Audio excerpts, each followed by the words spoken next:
सर्वसामान्यांचा बुलंद आवाज बीजी 24 तास. हे काम नव्हे, जबाबदारी आमची. पुत्र असावा तर दिव्यांशू सुर्वेसारखा. काही प्रसंग असे असतात की ते फक्त पाहणाऱ्यांच्या डोळ्यात अश्रू आणत नाहीत तर मनालाही खोलवर स्पर्श करतात. दिव्यांशू सुर्वे यांनी आपल्या वडिलांच्या वाढदिवसानिमित्त सादर केलेली कविता असाच एक भावनिक क्षण होता. एका पुत्राने आपल्या वडिलांच्या संघर्षाचा केलेला गौरव हा केवळ शब्दांचा खेळ नव्हता, तर त्यामागे असलेल्या प्रेमाची, त्यागाची आणि कृतज्ञतेची झलक होती. दिव्यांशूंनी आपल्या वडिलांसाठी लिहिलेली कविता ही फक्त कविता नव्हती, तर ती एका पित्याच्या कष्टांची गाथा होती. बाप कसा आपल्यासाठी रात्रंदिवस झटतो, स्वतःच्या इच्छा बाजूला ठेवून आपल्या मुलांसाठी झुंजतो, त्याने किती हालपेष्टा सोसल्यात हे त्यांनी आपल्या कवितेत अत्यंत प्रभावीपणे मांडले. या शब्दांमध्ये केवळ भावना नव्हत्या, तर एका पुत्राच्या मनातील बापाविषयी आदर आणि प्रेम यांचा संगम होता. दिव्यांशूंनी आपल्या वडिलांच्या वाढदिवसाच्या दिवशी ही कविता सादर करता संपूर्ण वातावरण भारावून गेले.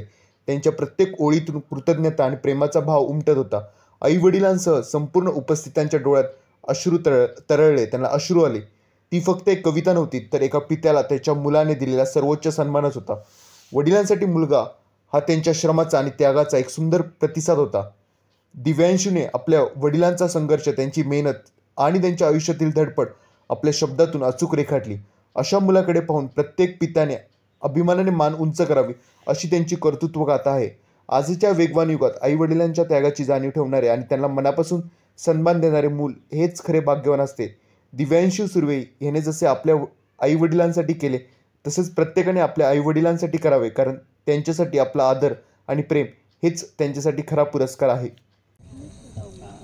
बाप स्वाभिमानी बाणा, बाप कणखर कणा, त्याच्या काळ जात सुद्धा लाजालूची संवेदना, त्याची पहाडाची छाती, त्याचे हृदय गुलाब, त्याच्या घामाच्या थेंबांना हिऱ्या मोत्याचा रुबाब.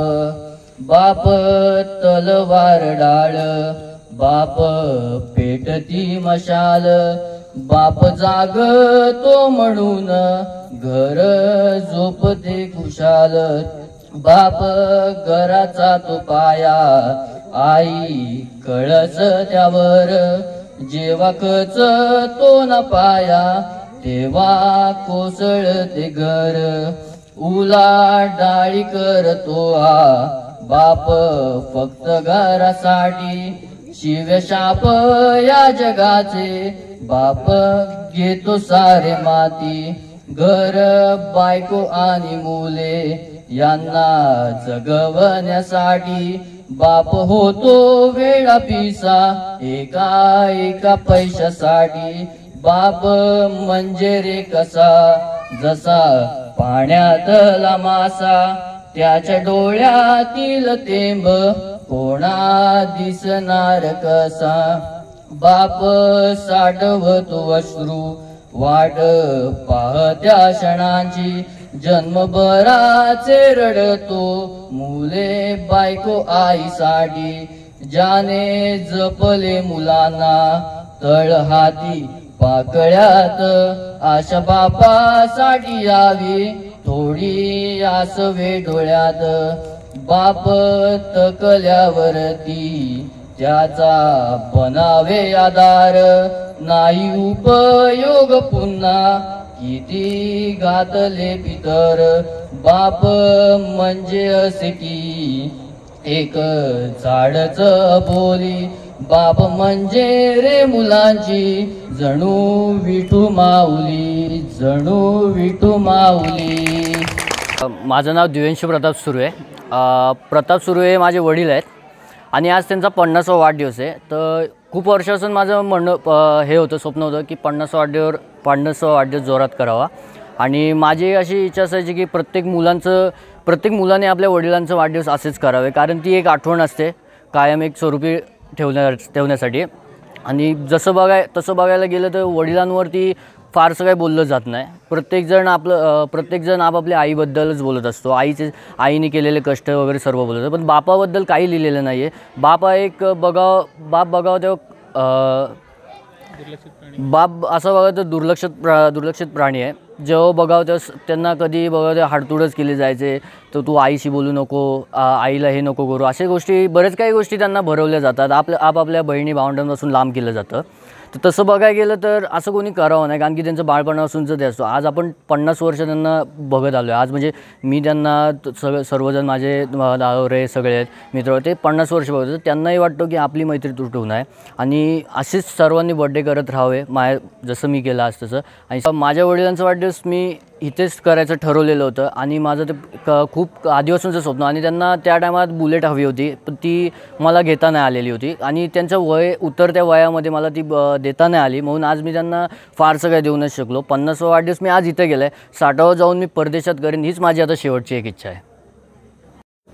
नमस्कार, मी सचिन दरेकर, प्रतापचा अगदी प्राथमिक शिक्षणापासूनचा मित्र. आमचं शिक्षण एकत्र झालं. आम्ही एकत्र शाळेत होतो पहिलीपासून अगदी. आणि पहिलीपासून असताना आम्हाला दोघांनाही क्रिकेटची खूप आवड. क्रिकेटमध्ये बऱ्याचदा आम्ही क्रिकेट एकत्र खेळलेलो आहोत. आणि क्रिकेट खेळताना आमची मैत्री एकदम वृद्धिंगत झाली. आणि त्याच्याबरोबर आम्ही शाळेत असताना एक नाटक सादर केला होता. त्यामध्ये माझी पंपूशेटची भूमिका होती आणि प्रताप केशर म्हणून होता.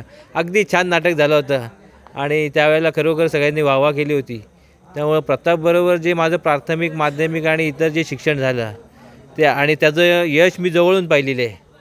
त्यामुळं प्रतापच्या यशाला मी नक्कीच एक साक्षीदार आहे असं म्हणता येईल आणि त्याला माझ्याकडून खूप खूप शुभेच्छा देतो.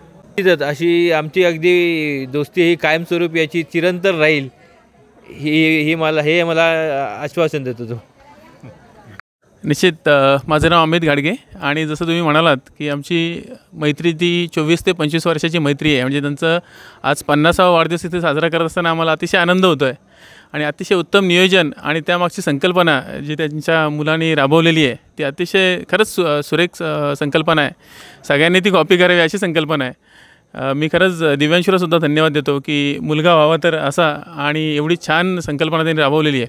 आमच्या मैत्रीबद्दल म्हणायचं तर आपण नेहमीच म्हणतो की मित्र वणव्यामध्ये गारव्यासारखा, तसाच आमचा प्रताप आहे. आज प्रताप अण्णा त्यांना म्हणावं लागेल, 50 वर्षाचे झालेले आहेत ते. आज 50वा वाढदिवस साजरा करत असताना मी म्हणालो त्याप्रमाणे आम्हाला खूप आनंद होतो आहे. अनेक आठवणी आहेत त्यांच्या म्हणजे सगळ्यांसोबत शेअर करण्यासारख्या. मी सचिन दरेकर आणि प्रताप सुर्वे आमची जवळजवळ 24-25 वर्षाच्या मैत्रीमध्ये व्हॉट्सॲप जेव्हा चालू झालं भारतामध्ये तेव्हा आमचा 3D ग्रुप आहे आणि तो आज तसाच आहे. अनेक गमती अनेक आठवणी, अनेक किस्से आमच्या मैत्रीतले सांगण्यासारखे आहेत. म्हणजे आम्ही मगाशीच मी जसं म्हणालो की आम्ही तिघांनी वाघ बघायला मिळालेलं आहे आम्हाला. त्याचबरोबर इतर बरेच साहसी आणि धाडसी आणि आपण जे तरुणपणामध्ये जे पराक्रम करतात ते सगळ्या गोष्टी आम्ही केलेल्या आहेत. आणि प्रताप अण्णांचा अनुभव, त्यांच्या कामामधली त्यांची हुशारी, मी त्यांच्यापेक्षा ह्या दोघांपेक्षा लहान असल्यामुळे मला ह्या दोघांचं नेहमीच सहकार्य आणि मला त्यांच्या अनुभवाचा मला फायदा होत आलेला आहे करिअरच्या बाबतीने म्हटलं तरीसुद्धा. आणि प्रताप अण्णांनी खरंच त्यांचे असे अनेक गुण आहेत की जे आपण त्यांच्याकडून शिकू शकतो. थोडासा तापट स्वभाव, कधी पटकन चिडण्याची सवय, परंतु आमच्या मैत्रीमध्ये असे जे काही स्वभावातले गुणविशेष असतात त्यामुळे आमच्या मैत्रीमध्ये कधीही आतापर्यंत खंड पडलेला नाही आणि ही मैत्री अशीच आमची टिकून राहील. आणि अशीच मी सदिच्छासुद्धा आजच्या त्यांच्या 50व्या वाढदिवसानिमित्त व्यक्त करतो. धन्यवाद.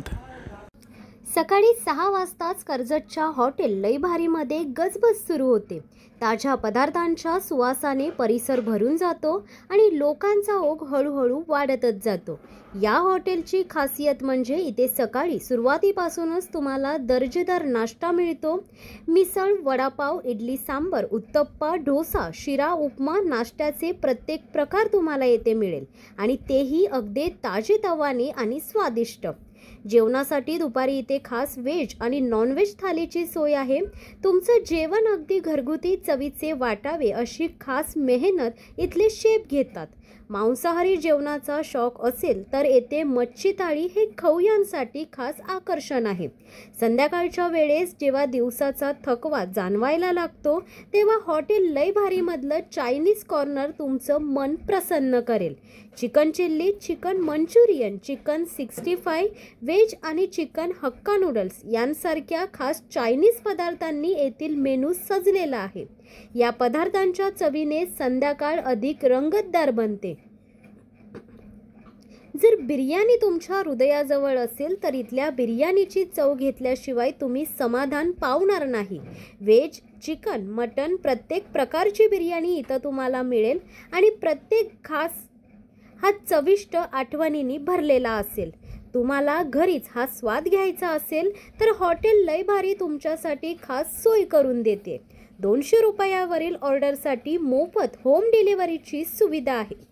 फक्त 9172653309 या क्रमांकावर व्हॉट्सअप ऑर्डर करा आणि तुमच्या हवेच्या पदार्थांची ऑर्डर द्या. तुमच्या दारात स्वादिष्ट पदार्थ पोहोचतील, तेही अगदी वेळेवर. सकाळी 6 वाजल्यापासून रात्री 11 वाजेपर्यंत तुम्हाला हॉटेल लय भारीच्या सेवांचा लाभ घेता येईल. नाश्ता, जेवण, संध्याकाळचे चायनीज पदार्थ किंवा खास बिर्याणी, इथे प्रत्येक पदार्थ तुम्हाला लय भारी वाटेल. तर मग आता वेळ नका घालवूत, एकदा हॉटेल लय भारीच्या स्वादिष्ट पदार्थांची चव घ्या आणि तुमच्या खवय्या आत्म्याला तृप्त करा.